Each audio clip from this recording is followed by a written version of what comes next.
What is up, YouTube? I'm Devon DaVinci, leader of the Renaissance Crew, and you're watching DaVinci Reacts. Today I got another reaction for you guys. This is something that is different than the normal in-betweeners reactions. I finally had a chance to get down and record some basic reactions. Something I've been trying to get back into for a minute, but the recording schedule and stuff like that has been kind of iffy. But, you know, now's my chance to go ahead and take care of it. This is Geography Now, Russia. Now, I'm pretty sure there are still some countries, not Scandinavian, but in that area that I could still tackle, like Iceland, Greenland, places like that. But I figured I'd go ahead and jump to Russia because it is one of the, I guess, larger countries. And I'm starting to wrap up the Europe wing of the Geography Now videos. Next, I plan on jumping to Africa. So that'll be something that will be interesting to me because there'll be a lot of facts that I don't really know about. I still don't know exactly what part of Africa my family stems from, so it'll be interesting to learn all the facts about African countries. And then later on, if I do decide to do some type of DNA test or whatever else to figure out where my family comes from, I have a little bit more knowledge of like what the history of that country is. I just know it's probably West Africa, given that I'm in America, and that's where most of the slave trade took place. But with that being said, let's jump into this and see what Russia has to offer. So Russia, bring your A game. An American is watching, and we are judging because you are our chief rivals. Hopefully it's a friendly rivalry at this point, but you're still rivals, goddammit. The game ain't over. Hey everyone, we've reached Russia, the big guy. You've probably heard of him. For this episode, I really wanted a real Russian to co-host with me. One guy immediately popped up. Say hi to Mr. Mike. Born and raised in Russia, in childhood, speaks the language, knows the culture. This dude is my go-to Russia guy. Quick disclosure, I've lived here in the States 3 times longer than I've lived in Russia. That said, where I falter, this is a preemptive apology. Well, thank you, Mike. Either way, it was either you or that Dimitri guy down my street. The crackhead? Oh. See how slim our options were? You're the best I got. It's time to learn geography. Crack! Hey everyone, I'm your host Barbs, here with Mike. Russia is a big country that everyone has heard of. Big, unique, and above all, it's a country many of you guys have been waiting for on this channel. And this is gonna be a pretty big episode. We're gonna cover as much as we can without rushing into it. Приветствуем вас на русский эпизод. Now, as we all know, by land area, Russia is the largest country on Earth. The country Debatable. is so big, No, I'll take it's it back. difficult to even get an accurate two-dimensional flat I'll take that back. It's second place, that's debatable. Land straddling a spherical arc on Russia Earth's has surface. it. And with pretty lots much of space comes down. lots of interesting geographical anomalies. Russia is so big that it has about 1/8 of all inhabited land on Earth and almost the same amount of surface area as the entire planet of Pluto. Russia is a transcontinental country that straddles both Eastern Europe and Northern Asia in a larger landmass known as Eurasia. It is often They might answer this in the very next statement, so I'm probably going to learn the answer to this. But what exactly is Russia considered? Because I always consider Russia to be Europe, but it also is Asia. Like, if any Russians or people familiar with this happen to know, where would you list Russia as? A European country, an Asian country, or is it, I mean, transcontinental, but I don't know. Would I consider it a European country or an Asian country? I guess the official answer is neither. that straddles both Eastern Europe and Northern Asia in a larger landmass known as Eurasia. It is often understood that the European part of Russia, where about 77% of the population lives, is everything west of the Ural mountain range, and the remaining 23% live on the east side. At about 6,600 miles or 9,000 kilometers east to west, the country covers 11 time zones and the longest border in the world with 14 different countries. Yes, even North Korea at the very narrow tri-point with China. In addition, they recognize 2 more disputed areas that they border, North Ossetia and Abkhazia, as countries, even though the international community recognizes these areas as part of Georgia. Also, the country has military bases in 9 countries abroad, including the breakaway state of Transnistria in Moldova. And keep in mind, the Baikonur Cosmodrome in Kazakhstan, the world's first and largest space launching facility, is actually leased out to Russia until 2050 and acts as like a Russian exclave. That's a The big country ass is divided lease. into 85 federal subjects, 2 of which are disputed, and all are divided further into 6 categories. The 46 oblasts or provinces, these are the most common subjects with direct control from the central government. Okay, Oblast sounds a lot more badass than states. I'll give you guys that. 1 point, Russia. You get a point for Oblast. Keep in mind, the westernmost point of Russia is actually in this detached exclave known as the Kaliningrad Oblast. Then you have the 22 republics. These are nominally autonomous areas that have the right to their own constitution and language alongside with Russian, as many of them are inhabited by ethnic minorities with their own cultures. Then you have the 9 krais, or territories, which are basically just oblasts, but with a historical tie to being frontier regions, many of which are sparsely populated. You have the 4 autonomous okrugs, or districts, which are like little sister areas that have a certain level of autonomy but are still subordinate to a certain oblast. These 2 oblasts are in charge of these 3 okrugs, whereas the Chukotka Autonomous Okrug is the only one not subject to any oblast or krai. Then you have one strange unit known as the Jewish Autonomous Oblast, which was kind of like a deliberately created entity that was supposed to be a new home for Russia's... Kind of froze for a minute. Gotta go back a little bit. Is the only one not subject to any oblast or krai. Then you have one strange unit known as the Jewish Autonomous Oblast, which was kind of like a deliberately created entity that was supposed to be a new home for Russia's Jewish population, even though today less than 1% of the population is Jewish, but it's still called the Jewish Autonomous Oblast. And finally, you have the 3 federal cities, the 2 largest ones, Moscow, the capital of the country, and St. Petersburg, as well as the controversial disputed Sevastopol, located on the controversial Crimean Peninsula that is claimed by Ukraine, and Russia claims as the Crimean Republic. This is a tricky subject we'll talk about later. In short, these 3 cities kind of operate as their own regions and are not subject to any oblast. Whew, and that was just the administrative division section. We didn't even get into all the other weird stuff. Like how this guy wants to revive the House of Romanov and possibly buy land in the Balkans for a micronation. Or how the California Independent Republic actually has an embassy in Moscow. Or how they once had sovereignty over Alaska for over 100 years, known as Russian America, and was like, aha! I got a piece of America. How you doing, settlers? Not so good. Oh man, this war against the Ottomans is costing me a fortune. I need money. Whoa, there's a gold rush on the west coast in California. Let's all go, now. The Americans and the British Canadians might get closer and try to take over. It will cost more to defend my American territory that I don't even pay any attention to. Maybe I should just sell it. Hey, UK, you interested? I've got quite enough Arctic tundra. I think I'm quite alright.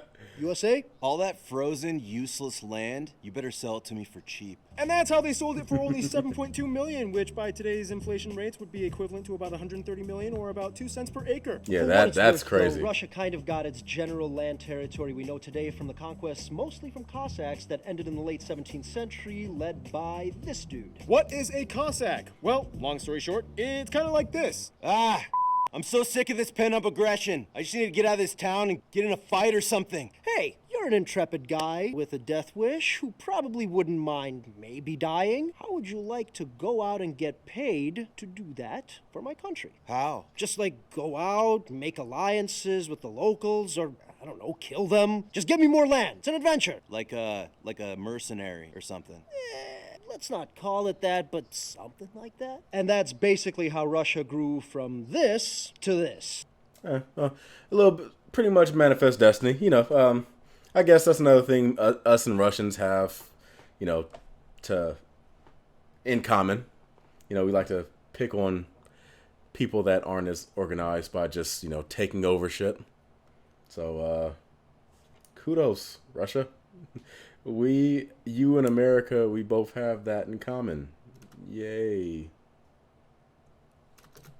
In any case, there's a lot more to the Russian scene than just political divisions. The capital and largest city is Moscow, where nearly 1/10 of the entire population lives. It is the largest European city, and as of 2020, is one of the top 20 largest cities by city proper on Earth, with over 13 million people. Here, of course, you can find the 3 biggest and busiest airports. Otherwise, St. Petersburg, the 2nd largest city, has the 4th busiest airport. Just to skip away, St. Petersburg does hold the St. largest Petersburg shipping was port, the port of Leningrad, St. Petersburg, right on the coast of the Gulf of Finland. The country has thousands of islands and islets off its coast, mostly situated in the Arctic, but the largest one, Sakhalin, located in the Pacific. Going up, you see these 2 little guys here, the Diomede Islands. Yep, the big one on the left belongs to Russia, and the small one to the right belongs to the USA. And they sit right on the international date line, effectively meaning that even though they are only about 2 miles apart, Big Diomede Island is an entire day ahead of Little Diomede Island. Speaking of which, they have about 23,000 miles of coastline, 5th longest in the world. That must be crazy, mostly in the especially Arctic, during the Cold giving War. them the largest EEZ claim over the Arctic Sea. The country has a few territorial gotta be some disputes. stories In in that Asia, you area. have the Kuril Islands in the east with Japan, where both claim ownership over these islands just off the coast of Hokkaido. In the Caspian Sea, Kazakhstan claims these 3 islands that are currently under Russian control. And finally, you have the most notable dispute that has made all the international headlines recently, Ukraine and the Crimean Peninsula. In the shortest way to summarize, in 2014, Russian troops took over and essentially the entire area was annexed by Russia following a controversial referendum, as most people there are Russian and voted to secede themselves back to Russia. To this day, the international community does not recognize this referendum as legitimate, but the area is still de facto run by Russia. This means that even further than Crimea, the entire Sea of Azov is also disputed. Otherwise, if you look at the population density map of Russia, most people east of the Urals actually live close to the famed Trans-Siberian Railroad. Trans-Siberian Railroad, I watched a reaction to Idiot Abroad where Carl Pilkington took a trip on the Trans-Siberian Railroad. Be sure to check it out. With that being said, obviously I don't know a lot about the Crimea situation, so I'm not going to sit here and try to shame one side or something, but in my opinion, if a group of people vote to, separate or do their own thing, then by all means you should follow it. Now, I'm not sure if there was things that influenced it or whatever else. That is something that you guys are free to tell me about. But just based on the surface, it sounds like, an occupation ahead of time probably isn't a great sign of things being 100% by the book, but they did vote. You guys have to let me know fully because I'm an American. You gotta, ignorant American needs to be explained these types of things. The longest rail line in the world that traverses the entire country, effectively giving them access to other nations like Mongolia, China, and even further as North Korea. Travel gets even more complicated the further north or east you go. To this day, there are no main highways that reach the furthest eastern subject, the Chukotka Autonomous Okrug, and anyone wishing to go there must fly or probably take an uncharted boat from the other coastal areas along the Pacific. Whew, that was a lot of information. So let's just skip over to the list of notable places. Some of the top places you guys, the Russian geography suggested we mention in the video, include places like Dargov's City of the Dead, Lenin's Mausoleum, Ismailova Kremlin, the Moscow metro stations, Temple of All Religions, Tsar Bell, the Dostoevsky Theater, the Vodka Museum in St. Petersburg, Hotel Ukraina, Bolshoi Zavadsky Island Maze, Freud's Dream Museum, Whalebone Alley, Perfect. the Sovolki Monastery and Army Base in Gulag, Ulan Ude Ethnographic Museum, the mummified remains of this guy, the most famous statue probably being the worker and kolkhoz woman. They've even have the tallest statue of a woman in the world. There are, of course, so many churches, mostly Orthodox. So many amusement and theme parks. And Mike, the most top famous places would probably be... The Red Square, St. Basil's Cathedral, Yeah. the Winter Palace, and Peterhof. All right, well, I that learned was that a from lot of heavy Tetris. information. Russia is no joke when it comes to contrast. Much like the landscape, which brings us to... Now, when it comes to the physical makeup, Russia is kind of like an ice cream shop. I mean, yes, most of the country experiences cold and freezing temperatures, but being the largest country on Earth area-wise means you're going to have a lot of different physical regions, so it's kind of like different flavors of cold, right? What do you think, Mike? Yeah, for one, The country starting in the west begins with the flat and relatively lush European plain. From there you have the Caucasus Mountains in the southwest, where you can find the highest point, the tallest point in Europe, Mount Elbrus. Just to skip away you find the Volga River Delta, the largest delta in Europe, fed by the Volga River. The Caucasus and Ural Mountains together make up the boundaries of what is considered European Russia. And from there, Asia begins with this massive area known as Siberia, divided into the West Siberian Plain, where the mighty Ob River flows, the North Siberian lowland, and the Central Siberian Plateau. Just south along the border of Mongolia, you have the Sayan and Yablanovi Mountains, where you can find the largest lake of Russia and the deepest in the world, Lake Baikal, which, by the way, has some of the only freshwater seals on Earth. It is fed by a tributary on the longest river of Russia, the Lena, which flows northward into the Arctic. From there, you have all these other mountain ranges that shield the Kolyma lowlands, and finally, you reach the highly volcanic Pacific coast with the Koryak and Kamchatka ranges that extend with with an archipelago southward, all sitting on the Ring of Fire. In fact, the Kamchatka and disputed Kuril island chain have more volcanoes out of anywhere else in the country at about 200, about 60 of which are still active. The three most active and continuously erupting ones being Karimsky, Kizimen, and Shivoluch. Keep in mind, up north, the Arctic Ocean is actually divided into 5 separate seas on the Russian side: the Chukchi, the East Siberian, the Laptev, Kara, and Barents Sea. And here you can also find the northernmost point of Russia's domain, the Franz Josef Land Islands. They are... Just a quick comment.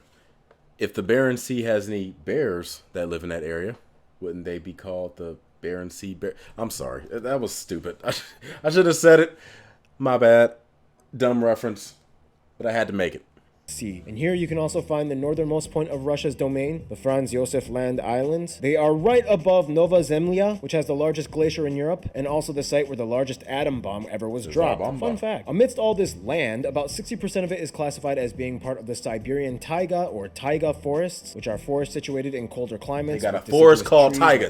That is gangster. This is the largest forested area on Earth. Yes, even bigger than the Amazon. Much of the south of Russia is classified under the steppe region zone, or massive expanses of grassy land with few trees, ideal for agriculture with moderate temperature and sunshine and moisture. Otherwise, the further north you go, the less hospitable the conditions get, and you reach the tundras and cold deserts, where very few people dare to live, but many resources are locked away, such as the numerous oil and natural gas reserves hidden in the interior and offshore sites in Siberia and the Arctic. Russia actually has the largest natural gas reserves in the world, making them the largest natural gas exporter and the largest oil producer in the world. Most of these petroleum resources are managed by state-owned companies like Gazprom, Lukoil, and Rosneft. Whew, lots of land and lots of stuff happening in it. Russia's economy ranks as the 11th largest by nominal GDP and 6th largest by purchasing power parity in 2020. Back to resources though, agriculture in Russia is kind of limited. Only about 0.1% of the 1 billion acres of arable land is used for permanent agriculture, and they only have a short 2 to 4 month harvest season. This is due to much of the area covered in full or semi-permafrost, which is not ideal for crop production. One thing it does produce though are these interesting geological formations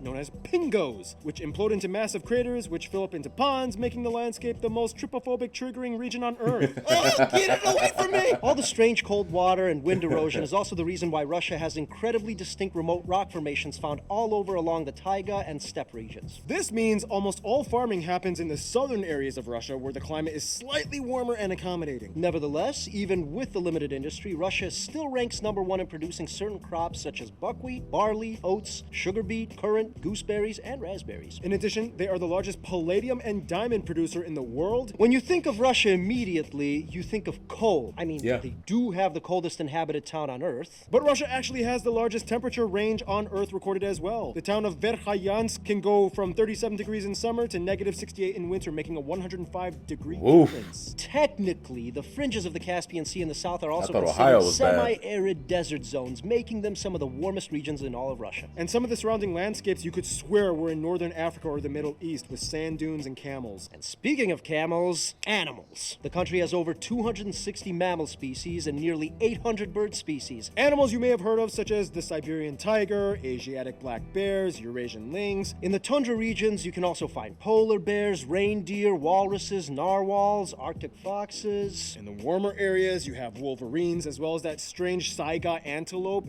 with its weird elongated nose. Of course, it wouldn't be Russia without the national animal, the Eurasian brown bear. So yeah, Russia. It has deserts, and it can be over 100 degrees, imploding permafrost, and active volcanoes constantly erupting as we speak. And finally, to finish all of this segment off, food. Now, of course, due to the vast, wide domain and numerous ethnic groups found in Russia, the country has an enormous range of regional cuisines. One common theme you'll notice is that Russians tend to pickle a lot of their vegetables since the harvest season is short and crops are not available in the colder months. Anyway, just add a dollop of sour cream not to your gonna imagine soups, that. take a It shot makes of vodka, sense. and bam, you're into the Russian zone. Some of the more widely known and popular dishes you guys, the Russian geography suggested: stroganoff, blины, chicken Kiev, голубцы, lots of different types of rye bread, many types of pyrogi. They have their own way of doing ice cream and meringue desserts. Caviar is a big deal in Russia, especially from sturgeons. Many soups were a big soup and salad culture. You have things like shi, борщ, солянка, уха, щавелевый. Salads include vinaigrette, olivier. And they celebrate it Is on that New just Year's and vinaigrette? they eat it on New Year's, right. It's not a party unless that salad's involved. They also took it from the Belgians or something, right? No, there was a Belgian guy who worked in a Russian restaurant, and then one of his sous chefs ended up stealing the recipe. Stole from the Belgians New Year's, got it. Now, we could go on and on, but it would take forever because Russia has over 180 recognized ethnic groups, which each have their own distinct culture. Speaking of which, I think that's just about the right time to transition to... In regards to Russian people, Fyodor Dostoevsky once said, "It's frightening to see how free a Russian man's spirit is, how strong his will. Being a Russian carries a powerful meaning to the Russian people. It's a title of honor and pride many of them take." The country is made up of about 143 million people. It is the most populous nation in Europe, and as of 2020, the 9th largest country in population on Earth. About 80% of the country identifies as That was ethnically an error. Russian, and the remaining Europe. 20% come from one of the 180 or so ethnic minorities found throughout the country, the largest one being the Tatars at about 3.7% and Ukrainians at about 1.4%. From there, you have everything else from the Bashkirs, Chuvash, Karelian, and so on. Keep in mind, many of these minority groups are East and Central Asian in their heritage, like the Yakut and Tuvan and Altai peoples, whom speak Turkic or Mongolic-based languages, and are not Caucasian like the majority of people that identify as Russian. They use the Russian ruble as their currency, they use the types C and F plug outlets, and they drive on the right side of the road. Russian, of course, is the national language. However, the republics are allowed to have their own co-official languages as well. Oh, and speaking of which, Russian cursive is like the most mind-blowing sight to see. Now, with Russia, you have a lot of backstory, but the best way to probably start off is by understanding the Slavs. In Europe, there are three main powerhouse ethno-linguistic groups: the Germanic, the Latin, and the Slavic. Slavs are the largest one, and Russians make up the highest population of Slavs. Their roots are documented from Roman times, and they have spread all throughout Eastern, Central, and Southern Europe. With the exception of a few outliers like Poland and Croatia, the majority of Slavs in the world have a background in Orthodox Christianity, which was kind of like a further stem thing from the Byzantine Empire. If you don't know what any of that stuff is, basically in like the 4th century, Europe was like, Oh no, I'm dying! The Germanic people keep attacking. I'm losing money and nobody wants to claim Caesar as divine. Help me, my predominantly Hellenistic Greek-influenced subjects to the east. Psh, good luck, I'm doing my own thing. I also made my own capital, and I'm ditching that polytheistic stuff for Christianity. And then in the 11th century, it was like... So what's your problem? Why do you want to split up? well, besides the secondary dogmas we disagree on, we mostly don't like your practices. We don't think the Pope has any authority over the church. Yeah, but you guys have patriarchs. Yeah, but that's not the same thing. Those are like regional managers. Also, you guys have way too many creepy statues. We believe priests should be allowed to marry, and we kind of like growing out our beards. Well, yeah, well, at least we play actual musical instruments during Mass. There's a lot more that goes into it, but getting into the theological discrepancies between the two would take forever to explain. In any case, less than half of the population of Russia actually adheres to the faith, and about 30% of the country identifies as either spiritual but not religious, or unaffiliated agnostic or atheist. Yeah.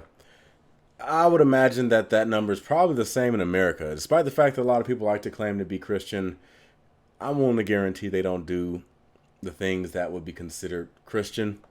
I think more people fall into the spiritual side of religion as a whole in America. They just don't want to come out and just say that they're atheist or agnostic atheist or whatever else. They feel more comfortable identifying as Christian. Aside from all that, it is important to note that not everybody in Russia is Slavic or Orthodox. I already made a video explaining about these, so we don't really have to talk too much about it. Just watch the video. But basically, you have everything from the Turkic, Mongolic, Circassian, Uralic, and even Inuit peoples in the far northeast Arctic regions. They even have the westernmost Buddhist community on Earth in Kalmykia. Interesting, bet you didn't know that. Now, compared to the rest of Europe, Russia does have a high birth rate and immigration rate. Nonetheless, they also have a relatively high death rate, especially amongst men. In fact, today, women outnumber...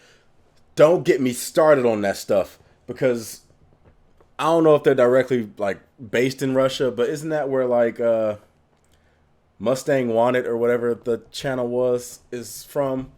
And those damn quote unquote daredevils, oh, it pissed me off to no end. Oh my goodness, I don't even want to Let's continue. A relatively high death rate, especially amongst men. In fact, today, women outnumber men in Russia at a 1 to 0.84 ratio. Yeah, there's a lot more women. In Russia, the competition amongst women is kind of visible. You explain. It's not uncommon to see women dressing up in full presentation mode with heels and nails done, even just to go to the store to pick up milk. To dive further into the social dynamic, you have to kind of understand Russia has gone through a lot of eras throughout its history. Basically, they've had kingdoms, invasions, expansions, wars, empires, unions, and most notable era, the 20th century communist era. The word has an almost ubiquitous connotation with the country of Russia. This is why you hear a lot of those distinct Soviet communist era words and phraseologies used in media like proletariat, bourgeoisie, means of labor, comrade. They were the first nation to extensively kick off and implement the political ideology. What is this damn white flash I keep seeing? Is Russia trying to send subliminal messages to me? What the hell is going on? Okay, Barbie, that's a great face. I'm gonna go ahead and leave that there for a minute. But yeah, I don't know if it's in the video or if it's part of like my computer, but there's like a white flash and it's scaring me.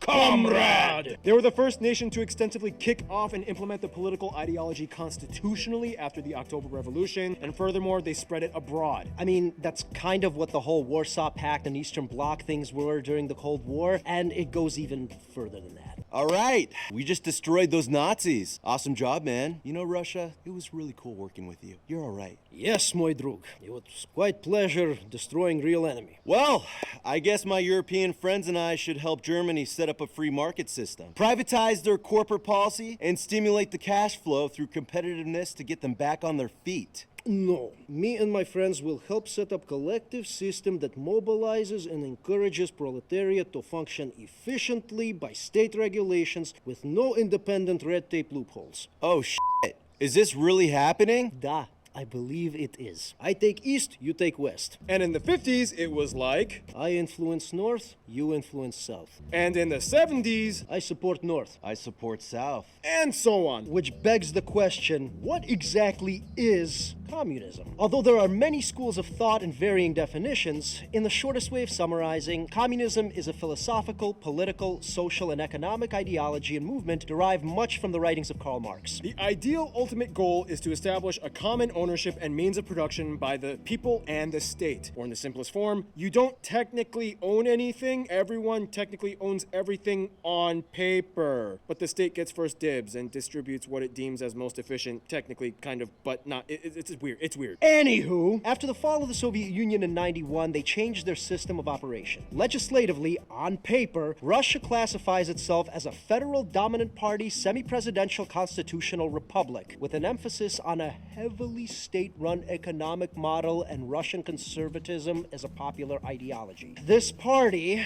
United Russia, holds about 3/4 of the seats in the Federal Assembly. And it's semi-presidential because the president is head of state, whereas the prime minister is head of government. However, it's a lot more complex than that. Mike, what would you say? So, Putin this runs is a everything. country that That's is notoriously known for changing the rules as they that's play what the happens. game. I sort of see it as an oligarchy. Okay, so that being said, That's what we have in common too. Russia, America is an oligarchy, even though we don't want to admit it. Yay for similarities. let's highlight some of the notable cultural traits and accomplishments You thought Russians that are known for. For one, Russians were I'm sorry to pause again. But you thought communism and capitalism was going to come out to be the winner in the Cold War. We were both wrong.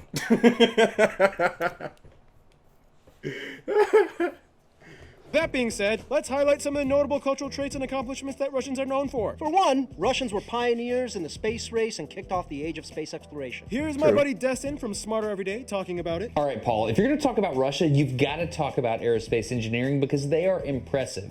It all started back in the day when a Russian visionary named Tsiolkovsky came up with this momentum balance for rockets, which came to be known as the rocket equation. Back in the early days of spaceflight, the Soviet Union kicked off the space race by launching Sputnik, the first satellite flight in space. Move forward through the space race, Yuri Gagarin, the first human in space. That was a really big deal. Fast forward to today, and you realize that Russia and the United States are not just collaborating, there's a full-on partnership between the two nations. No matter what political situation's going on the ground, these engineers, NASA and the Russian aerospace industry, they've been working together to make human space exploration possible. The International Space Station, one of the most amazing things ever made by humans, has been a platform for persistent human presence in space since the late 1990s. I love this thing. Also, the Russian Soyuz spacecraft, developed in the early 70s, has proven itself to be the workhorse of human spaceflight. This stuff is awesome. Thanks for letting me say that. If you're doing a video about Russia, you have to talk about rockets because Russians are good at rockets. Why don't you have a segment for each country about the rockets that are, like, I know how you edit. You're going to cut me off now. You could have a... And aside from the space race, there are many discoveries and inventions attributed to Russian innovators. Here's just a few of them that we will put on a full screen montage. And we will stop and read them. Wireless radio, the videotape recorder, the cellular cell, electric AC transformers, icebreaker ships. I mean, that's kind of obvious. Electric railways, first helicopter prototypes. I guess first helicopter prototypes would be working ones, maybe, because my boy DaVinci might have a say in, that. Electric subways, electric submarines, snowmobiles. Again, obvious. Stop taking credit for obvious shit. Synthetic rubber, modern foam extinguishers, AK-47s, yeah. MiG-15s and 21S aircrafts or 21s aircrafts, and nuclear power plants. They even invented the game Tetris. That's right. In fact, their theme song is a Russian folk song called Korobeiniki. Oi, полным-полна моя коробушка есть и ситцы и парча.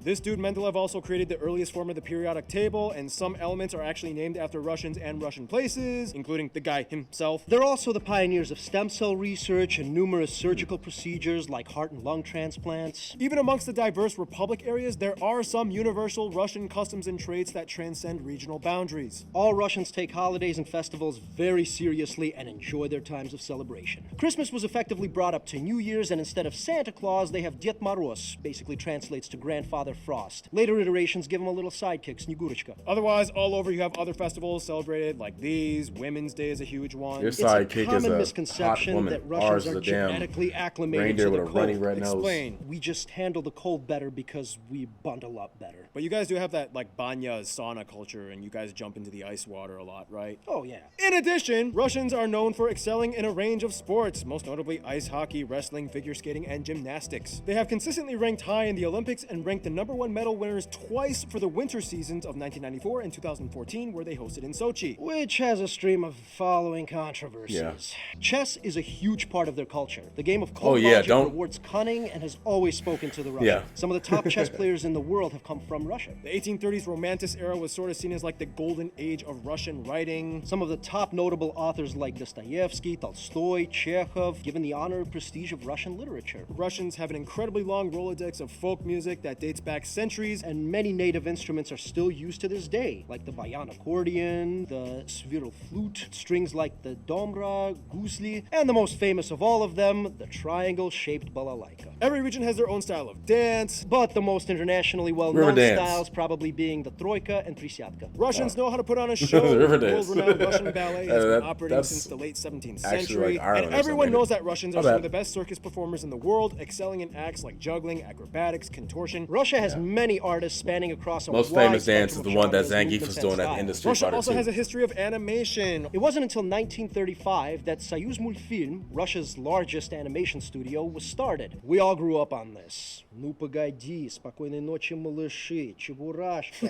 Ёжик в тумане. Otherwise, what are some last-minute things you would like to tell us about what it means to be Russian, Mike? Without trying to be dismissive, Russians kind of like to fetishize their own suffering. It's like Russians don't live, they survive, not other things. It's considered weird to Oh, 'cause smile it's at people true. you don't know. Why is that? We don't trust you.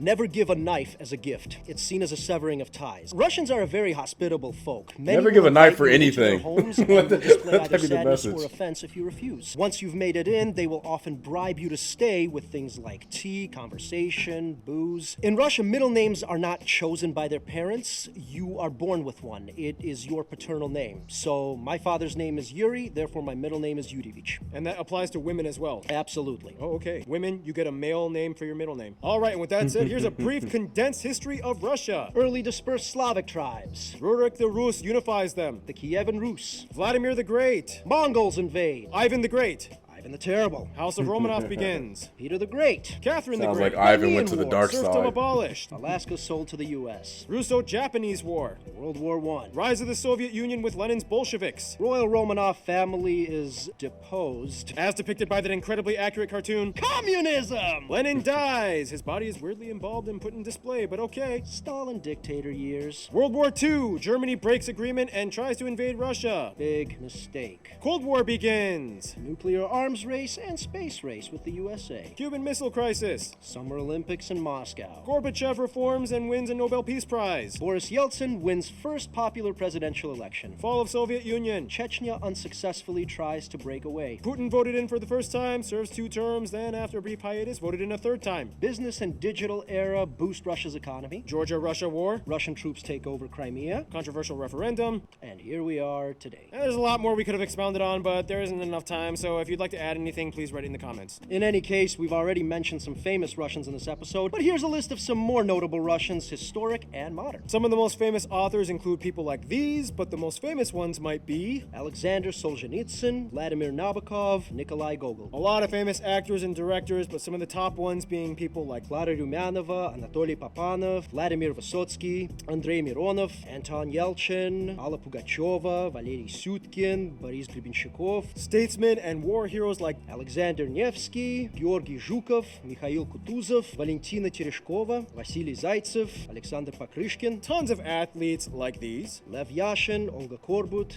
Irina Rodnina. And there's a lot more. Please add them in the comments if we missed any. Yeah, those are just my favorites. As you can see, Russia is not just a country, but almost like its own world in itself. And speaking of the world, that brings us to... Relationships.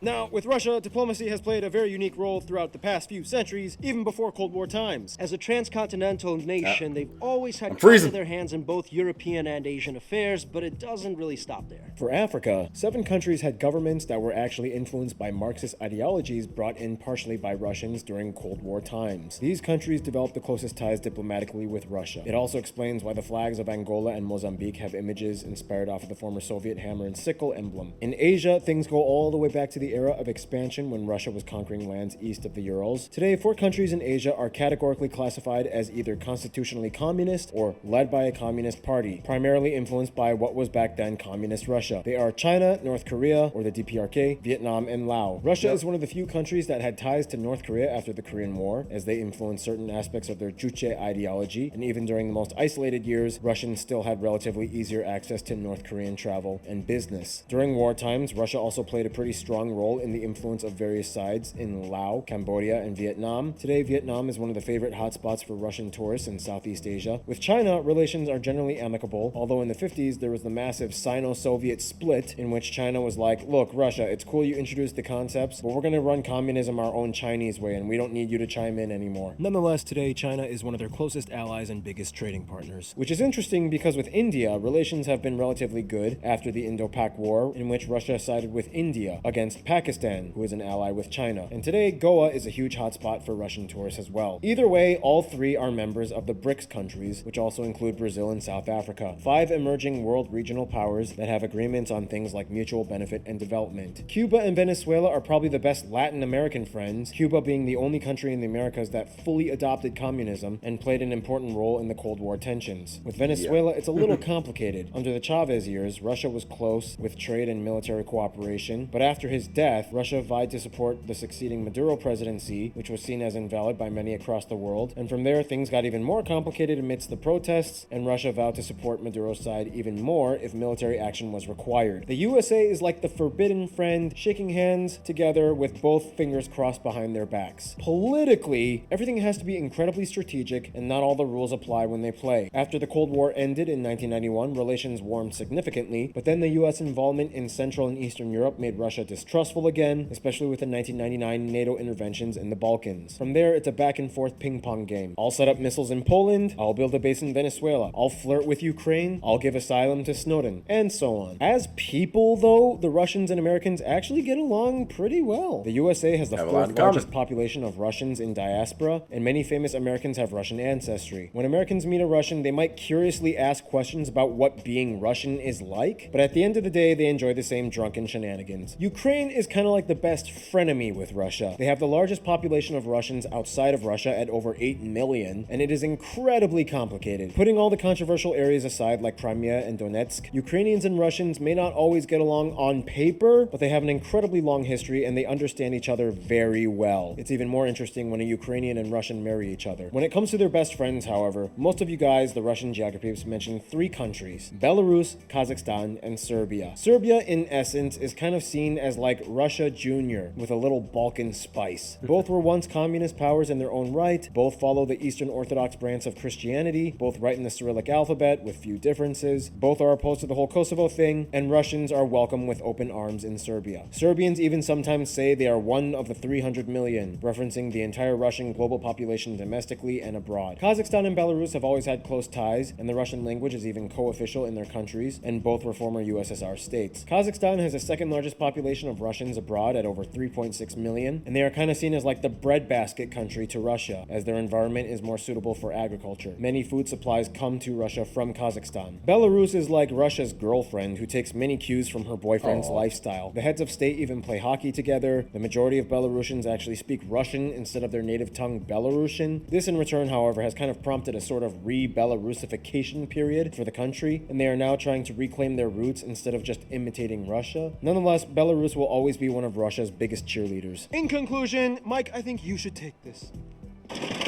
Russia is an old and contradictory country. It's beautiful but scarred, eloquent and clumsy, cunning and simple. Its people are proud but damaged, resilient and defensive. Russians are unique but numerous, and if you should be so lucky to meet one, you'd be hard-pressed to forget them. Stay tuned! Rwanda is coming up next. Hey guys, Art here with me. Rwanda's Just an remember, interesting we got Geography Now t-shirts and merch going on. We even have these new gym sacks that I just launched on the website. These are awesome. Feel free to support us on Patreon at patreon.com/. Yeah, Rwanda's going to be an interesting episode. I got to check that one out. Yeah. It seems that Americans and Russians have a lot in common. Only difference is really just the leadership.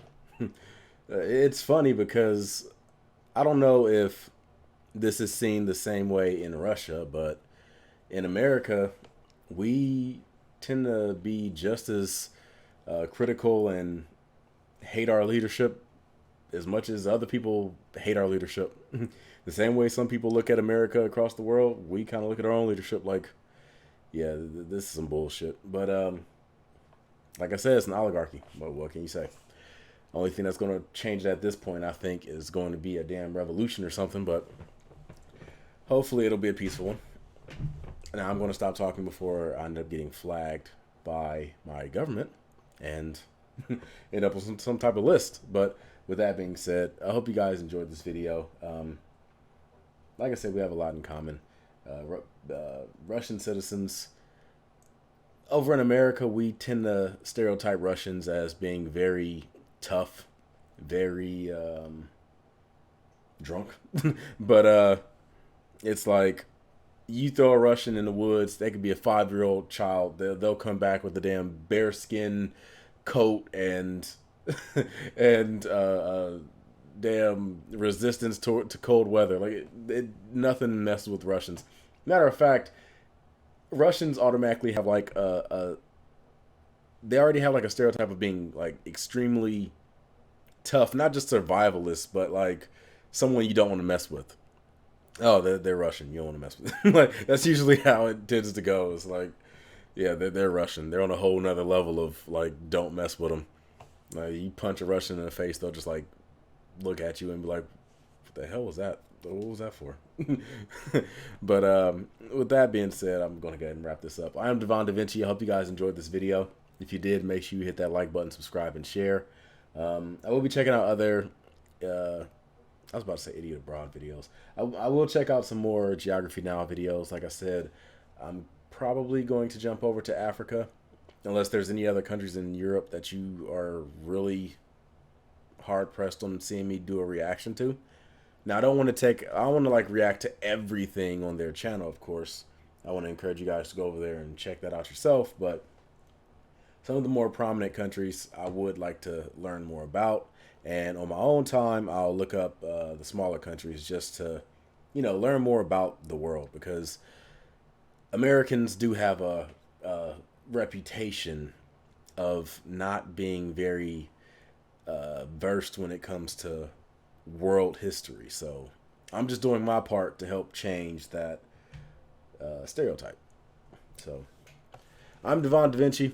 Hopefully you've just been a little bit more enlightened. I look forward to seeing you guys on a future video. And until then, I'm giving you the deuces, and I'm signing out. Deuces.